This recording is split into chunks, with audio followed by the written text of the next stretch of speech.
Hey everybody, Mike Rowe here, and forget the coveralls and rubber gloves today, we're going nautical.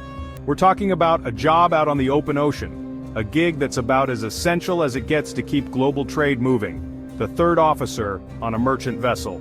Now you might be thinking, third officer? Sounds kinda low on the totem pole. But trust me, these folks are anything but.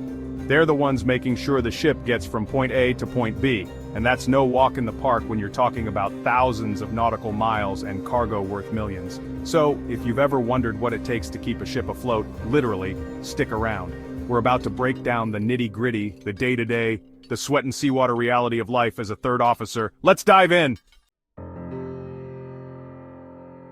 Imagine yourself on the bridge of a massive cargo ship.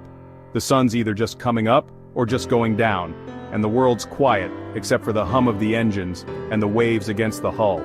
That's where you'll find the third officer, keeping watch. They're responsible for navigating the ship, and that's not just plugging coordinates into a GPS. We're talking about using radar, charts, and good old-fashioned seamanship to make sure the ship stays on course and avoids any hazards, and let me tell you, things can change in a heartbeat out on the water. Weather, traffic, mechanical issues. A third officer's gotta be ready for anything. It's a high-pressure job, no doubt, but somebody's gotta do it. Now, a third officer's responsibilities go way beyond just steering the ship. They're also in charge of safety, and when you're talking about a vessel that can be longer than a football field, that's a big deal. We're talking about making sure all the lifeboats are in working order, the life jackets are where they're supposed to be, and the crew knows exactly what to do in an emergency. They're constantly running drills, inspecting equipment, and basically making sure that if something goes wrong, everyone on board has the best possible chance of getting home safe. It's a heavy responsibility, but one that these men and women take very seriously. Chapter 3. Let's not forget about the cargo. These ships are hauling everything from cars and clothes to food and fuel, and it's the third officer's job to make sure it all gets loaded and unloaded safely and efficiently. We're talking about tons and tons of stuff, folks, and it's gotta be balanced just right to keep the ship stable. One wrong move, and you could have a disaster on your hands. So, the third officer works closely with the stevedores on the dock, making sure the cargo's stowed properly and secured tight. It's a delicate dance, but one that's absolutely crucial to the success of every voyage.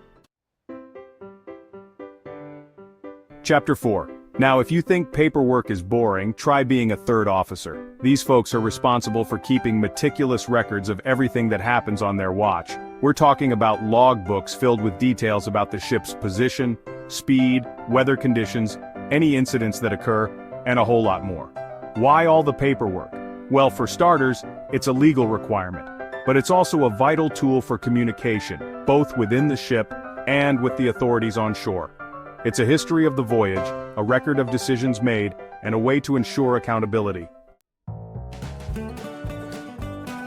Chapter 5.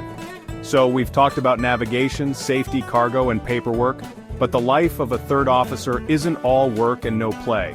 They're also responsible for maintaining the living quarters on board, making sure the crew has clean cabins, working showers, and decent food to eat. It's all about creating a positive and livable environment, which is especially important when you're stuck on a ship for weeks or even months at a time. They're leaders, they're problem solvers, and they're the glue that holds the whole operation together. Outro. So there you have it. A glimpse into the demanding, challenging, and ultimately rewarding world of a third officer on a merchant vessel. It's a job that requires a unique blend of skills, knowledge, and grit. And it's not for the faint of heart, but for those who answer the call of the sea, who thrive on responsibility and aren't afraid of hard work. It can be an incredibly fulfilling career. These are the unsung heroes of global trade, the ones who keep the engines humming and the cargo moving.